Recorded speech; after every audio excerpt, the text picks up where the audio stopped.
阿強都必須要接受，原來佢真係過唔到鐵達尼極限。有幾多人睇過《鐵達尼號》呢套電影？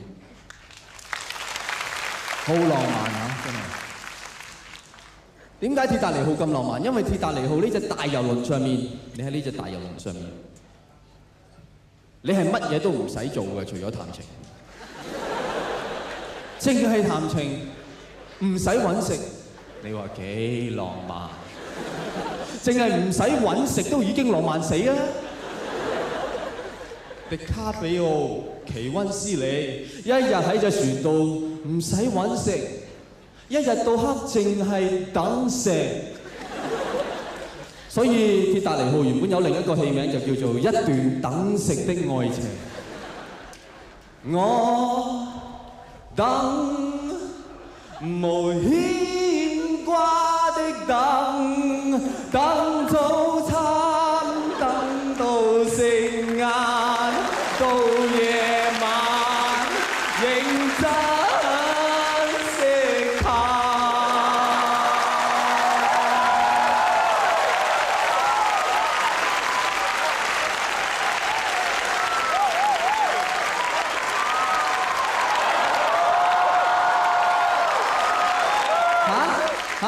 又開飯啊！又開飯啊 ！I'm the king of the world。Encore 幾浪漫啊！真係一聽到呢個浪漫嘢，冇辦法嘅，係自然反應嘅。一浪漫 Encore。人類就係咁樣。但係話俾大家聽，呢個浪漫係一個極限，就係叫做鐵達尼極限。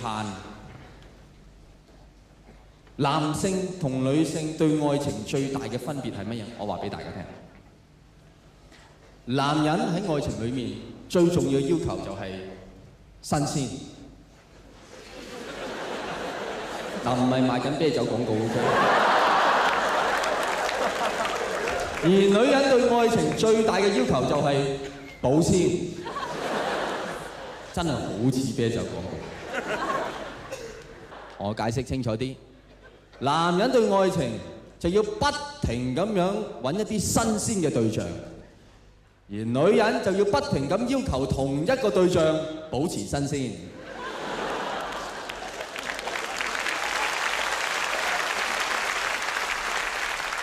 所以你成日聽到好多女人同男人講得最多嘅一句説話係乜嘢？你對我已經唔係好似以前咁。係咪？每個男人聽到都拗頭。我識咗你2個禮拜到啫嘛，我點樣對你唔係好似以前咁啊？唔通我以前識得你，我唔記得咗，然後又走翻嚟又識翻你？識得好耐嗰啲又死。阿姐，我識咗你成世人啊！你成世都喺度同我講，我對你唔係好似以前咁。唔通我前一世識得你啊？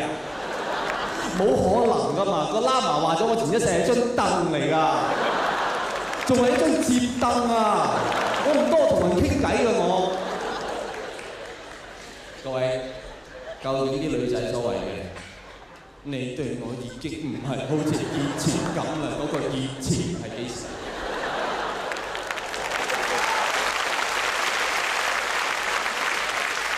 係幾時？嗱，值回票價呢個答案 ，OK？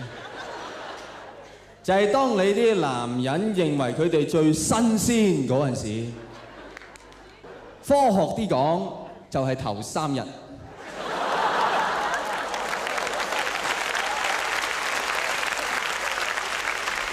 你溝佢頭嗰72小時，喺頭嗰72小時之內，啲男人會開行佢個浪漫嗰副 turbo。做盡佢餘下所一世人都做唔翻嘅行為，佢可以對住個大海教你吐口水，你又覺得哎呀好浪漫啊，教我吐啊！哎呀唔係嗱，呢篤痰嚟啊，口水係咁樣。嗱呢篤痰，呢篤口水啊，唔係呢篤口水，呢篤痰，哎呀好浪漫啊！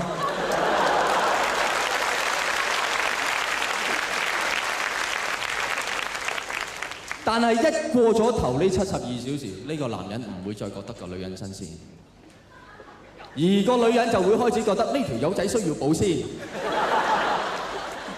而鐵達尼號之所以咁偉大，就係大家都過唔到72小時。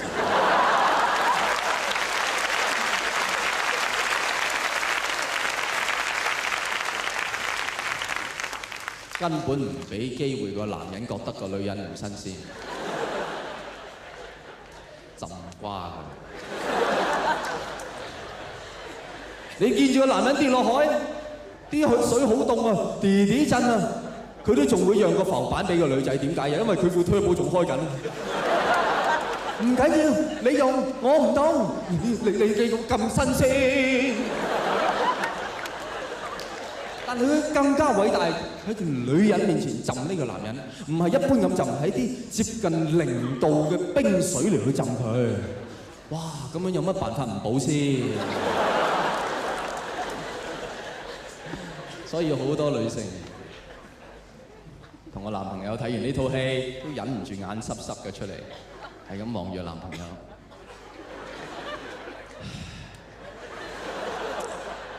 因為你死咗幾好咧，真係。